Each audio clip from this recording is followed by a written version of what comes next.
Wel o'n unwaith eto, a wyddwch chi be gyfeillion, gewch chi ddim line-up tebyg I hwn yn aml iawn yn herio I gilydd. Ar un, mae gennym ni Rhydian Evans sydd yn Cneifio'r ofri o ardal Talabont. Ar ddau, Ian Jones sydd wedi bod yn cneifio ac yn cynrychioli Cymru sawl blaid o'r blaen. Gareth Daniel, pencampwr Cymru sawl blaid drosodd wedi bod yng Ngharfan Cymru ac yn dal sawl record ac yn feistr cneifio bellach. Andrew Morris wedyn, y dyn sydd yn rhoi o'i amser yn y cefn a'i baratoi rwy'n mae gyn o cystal a chystadlu yma ar 4 ar 5 wedyn Gwion Lloyd Evans ar hyn o bryd sydd yn amddiffyn I safle fel pencampwr presennol y Cymru ac wedyn ar y 6 Stuart Connor sydd hefyd yn dipyn o chwedl draw na yn Lloegr yn tan dal record Prydain ar hyn o bryd am gneifio 872 wyn y llynedd mewn 9 awr. Hwnnw wedi cael ei herio lenni gan Gymru ond beth am gael golwg ar y cystadlu ac ar Andrew Morris ar hyn o bryd ar un arall lawr y siwt gyda fo a gar ddau wedyn Ian Jones wrth I ar hyn o bryd yn mynd dros yr ysgwydd wytha yna yn hamddenol braf. Chi'n gweld pa mor daclus ydy'r cneifio ar y safon yma. Mae o'n berffeithrwydd I weld a dweud y gwir a wedyn Rhydian Evans ar un ond dyma ni unwaith eto olwg ar Ian Jones a Gareth Daniel. Sut mae Gareth Daniel yn gwneud ar hyn o bryd.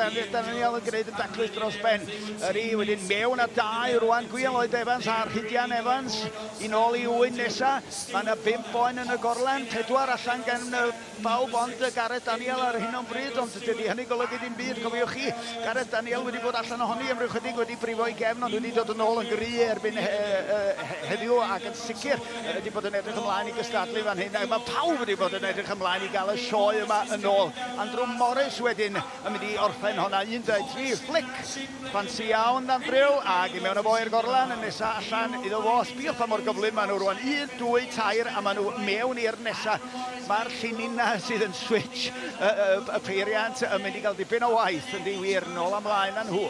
A wedyn rownd y gwddwn ar rwan fyny'r eibio'r glist tra fan hyn. Da ni'n gweld nesa lawr gan Ian Jones ar ddau. Wel, y dwytha allan felly I Ian Jones, mae'r nesa allan hefyd gan Andrew Morris. Pwy sy'n mynd I orffen gyntaf? Tybed mae'n edrych rhwng Ian Jones ac Andrew Morris ar hyn o bryd. Tra bod Rhydian Evans yn rhoi honna I lawr o fachgen yna o dal y bont.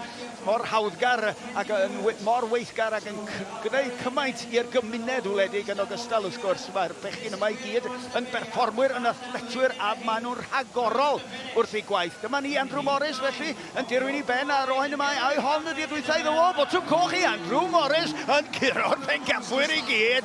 Wel, dyna chi wers iddyn nhw. Da iawn Andrew Morris. Nesa ar y rhestr gennym ni dwi'n siŵr braidd fydd Ian Jones neu mae rhwngth o fo a Gwion Lloyd Evans yn y pen draw na, dweud y gwir. Ydy'r camera yn ffafrio ar hyn o bryd Ian Jones, ond mae Gwion Lloyd Evans wedi mynd allan a bwytho'r bwtwm coch y fan ac chwarae teg iddo fo. Edrych ymlaen I weld os da o trwodd i'r rowndiau terfynol a Ian Jones yn gwblhau'r dasg y fan. Gareth Daniel rwan ar y stodiau hirion yna ac wedyn draw ar y pen cyntaf yma ar stondini Rhydian Evans ydy'r un I ben. Gareth Daniel yn mynd am y taclusrwydd yma hyn fel y gwelwch chi. Gareth Daniel yn siŵr o fod yn fachgen falch iawn wedi gweld yng nghymydog I. Dafydd Owain Esger Gawr yn ennill yr adran ganolradd ddoe wedi treulio lot o amser yn I chwmni a Gareth Daniel wedi dysgu llawer iawn i'r to ifanc. Da iawn, a mae hynny'n lot o beth. Edrych ar ôl y genhedlaeth nesaf.